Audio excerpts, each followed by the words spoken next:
And so what I found out is that they didn't care about the interest rate. They didn't care about the pricing. What they cared about was the result that our service would give them. Does that make sense? And so we were trained because we got the same objections at the time, like, hey, Daniel, what's your lowest rate? And what am I gonna do? Say, oh, 8% when the average lender was given 6. We're 2 points above. So we were taught on how to divert that attention away and how to sell tax relief, payment deferral, and debt consolidation. But the key thing is of how they taught you how to sell it was that you didn't sell it until you needed to sell it. They taught me that marketing, selling, and closing are 3 different things. And it was interesting because I always kind of thought selling and closing were the same. Selling is actually our first conversation.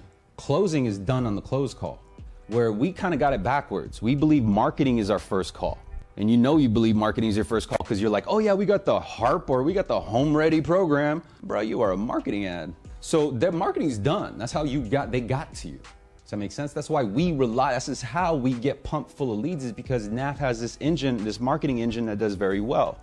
And so now that we have the attention, now it's a matter of, okay, well, how do I sell this attention? And the only way to really sell somebody is through empathy. And there's this ratio, the same mentor taught me about, like how, you have 2 ears and 1 mouth because you're supposed to listen 2 times more than you speak. There was like this, he told me that the one who talks the most loses the sale. And again, I was like, man, what's all this Confucius shit, bro? Just tell me what do I gotta do? Like, I'm over here with Yoda. Like, I'm not trying to crack these riddles, bro. What do you mean? And so I found out what he meant, and what he meant was, if you give them too much information, they don't necessarily need you, but if you capture their attention in a way to make them want the result of your service, you can close them. And so the first call, he told me that it was selling.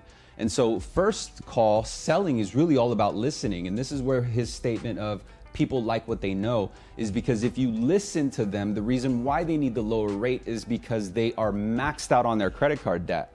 The reason why they need the lower rate is because the wife lost her income or income's changed. Liabilities have increased. Their 3-year-old is now 6.